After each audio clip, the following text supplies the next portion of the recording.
रायगड, नवी मुंबई परिसरातील ताज्या घडामोडी पाहण्यासाठी आमच्या आपल्या महाराष्ट्र या न्यूज चॅनलला सबस्क्राइब करा आणि बेल आयकॉन दाबायला विसरू नका. अपोलो हॉस्पिटल्स नवी मुंबईमध्ये 3 महिन्याच्या बाळावर दुर्मिळ एंडोस्कोपिक क्रेनियोसायनोस्टोसिस सर्जरी केली. क्रेनियोसायनोस्टोसिसचे निदान लवकरात लवकर झाल्यास नवजात बाळांमध्ये ओपन स्कल सर्जरीची आवश्यकता रोखली जाऊ शकते. अपोलो हॉस्पिटल्स नवी मुंबईमध्ये क्रेनियोसायनोस्टोसिससाठी एंडोस्कोपिक सर्जरी यशस्वीपणे केली गेली आहे. ही एक अतिशय दुर्मिळ स्थिती आहे. यामध्ये बाळाच्या डोक्याची हाडे वेळेआधीच जुळतात. अपोलो हॉस्पिटल्स नवी मुंबईतील consultant neurosurgery doctor Sumit Pawar यांनी 3 महिन्याच्या बाळावर ही क्रांतिकारी प्रक्रिया केली. 2000 पैकी 1 बाळामध्ये ही दुर्मिळ स्थिती आढळून येते. यामुळे डोक्याच्या विकासामध्ये बाधा येतात. ही स्थिती वेळीच लक्षात येणे आवश्यक असते, कारण वेळेवर उपचार केल्यास नंतरच्या काळात मोठ्या सर्जरीची आवश्यकता रोखली जाऊ शकते. अपोलो हॉस्पिटल्स नवी मुंबईमध्ये एका बाळाला आणले गेले. त्याचा चेहरा खास करून भुवया प्रमाणबद्ध नव्हत्या असे पालकांना दिसून आले होते. तपासणीमध्ये आढळून आले की त्या बाळाला क्रेनियोसायनोस्टोसिस हा दुर्मिळ जन्मजात आजार होता, ज्यामध्ये बाळाच्या डोक्याची हाडे खूप आधी सोडली जातात. त्यामुळे बाळाच्या सामान्य वाढीवर मर्यादा येतात आणि डोक्याचा आकार असामान्य होऊन जातो. यावर उपचार केले गेले नाही तर विकसनशील डोक्यावरील दबाव वाढू शकतो. वाढीमध्ये विलंब आणि न्यूरोलॉजिकल समस्या देखील उद्भवू शकतात. वेळेवर सर्जरी केल्यास डोक्याचा आकार ठीक करता येतो, डोक्यावरील दबाव कमी केला जाऊ शकतो आणि बाळाचा विकास सामान्य पद्धतीने होऊ शकतो. अपोलो हॉस्पिटल्स नवी मुंबईचे consultant neurosurgery doctor Sumit Pawar यांनी सांगितले, लवकरात लवकर खास करून जन्मानंतर पहिल्या 3 महिन्यांमध्ये निदान होणे गरजेचे आहे. 3 ते 6 महिन्याच्या बाळाच्या बाबतीत फक्त 2.5 सेंटीमीटरची चीर देऊन एंडोस्कोपिक पद्धतीने ही प्रक्रिया करता येते. निदान करण्यात उशीर झाला आणि बाळ 6 ते 9 महिन्यांचे झालेले असेल तर ओपन स्कल सर्जरी करावी लागते. यामध्ये 20 सेंटीमीटरची मोठी चीर द्यावी लागते. इतक्या कमी वयामध्ये ही सर्जरी गंभीर धोकादायक असते. ओपन स्कल सर्जरीची आवश्यकता रोखणे, त्यासाठी ऑपरेशन लवकरात लवकर करणे आणि बाळामध्ये अधिक सुरक्षित व कमी इन्व्हेन्सिव्ह सुधारणा सुनिश्चित करणे हा आमचा उद्देश आहे. ही सर्जरी यशस्वी झाली याचा आम्हाला खूप आनंद होतोय आणि आम्हाला आशा वाटते की हे यश या भागामध्ये अशा प्रकारची स्थिती असलेल्या बाळांवरील उपचारांचा मार्ग खुला करेल. या प्रक्रियेमध्ये रक्तस्राव कमीत कमी झाला आणि बाळाला फक्त 1 रात्र आयसीयू मध्ये ठेवावे लागले. तर सर्जरीनंतर बाळाला एक कस्टम 3D प्रिंटेड हेल्मेट घातले गेले. हे हेल्मेट पुढील 2 वर्षांमध्ये डोक्याच्या विकासाला निश्चित दिशा देण्यासाठी आणि आकार सुव्यवस्थित करण्यासाठी डिझाईन करण्यात आले आहे.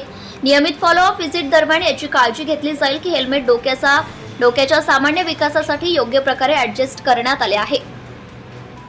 तर भोपाळहून नवी मुंबईमध्ये आणण्यात आलेल्या या बाळाचे वडील श्री मृगेंद्र प्रताप म्हणाले, आम्हाला आमच्या बाळाचा चेहरा असामान्य असल्याचे आढळून आले आणि त्यावर योग्य तज्ञ उपचारांचा शोध घेणे आम्ही लगेचच सुरू केले. डॉक्टर सुमित यांच्यासोबत चर्चा केली तेव्हा आम्हाला क्रेनियोसायनोस्टोसिस बद्दल समजले.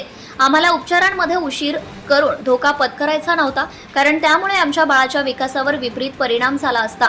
एंडोस्कोपिक स्कल सर्जरीचा निर्णय योग्य ठरला आणि त्यानंतर आमच्या बाळाची जी उल्लेखनीय रिकव्हरी झाली ती पाहून आम्ही आश्चर्यचकित झालो. आमच्या बाळाला नवजीवन प्रदान केल्याबद्दल आम्ही डॉक्टर सुमित आणि अपोलो हॉस्पिटल्स नवी मुंबईचे आभारी आहोत.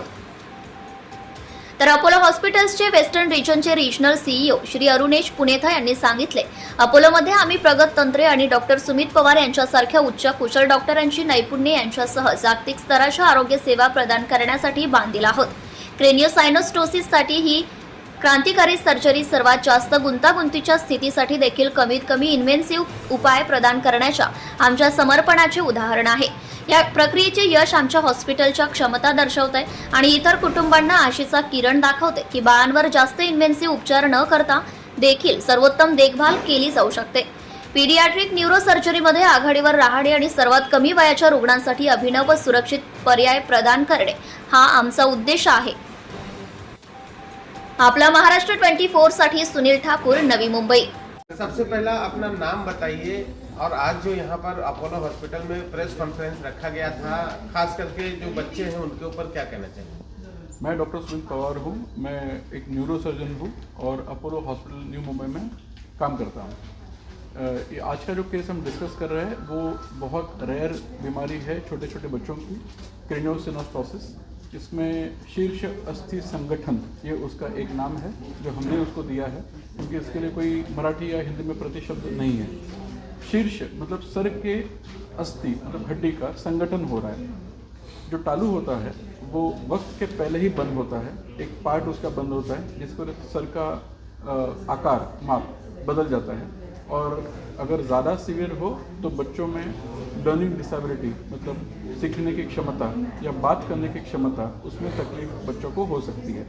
इसका जितना जल्दी ऑपरेशन करेंगे उतना अच्छा ऑपरेशन हो सकता है।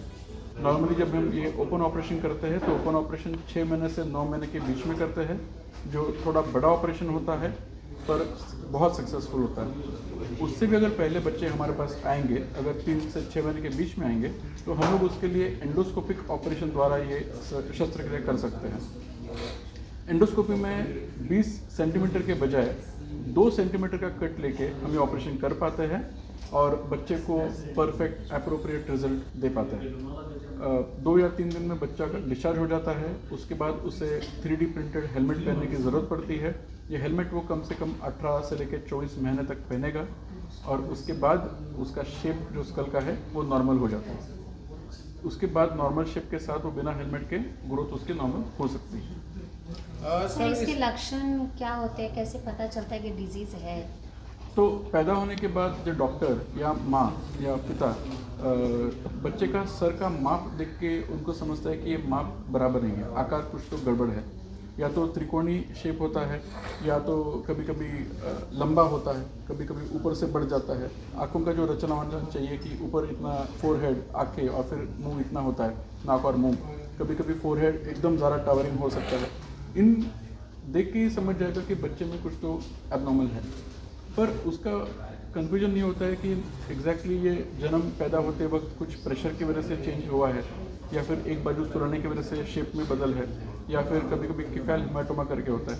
मतलब डिलीवरी के टाइम अगर फोर्सिप डिलीवरी किया, वैक्यूम किया तो ब्लीडिंग यहाँ पे अंदर हो सकता है, उसकी वजह से भी शेप एबनॉर्मल हो सकता है, जो सब 1-2 महीने में कम हो जाना चाहिए। 1-2 महीने में अगर कम नहीं हो रहा है और तभी भी अगर तकलीफ उसको हो रही है, शेप में करेक्शन नहीं हो रहा है, इसका मतलब उसे डॉक्टर को दिखा के आगे जांच पड़ताल करना बहुत ज़रूरी है।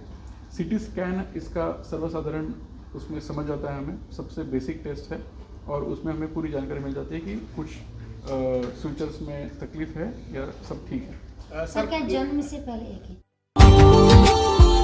Subscribe now and press the bell icon. Never miss an update.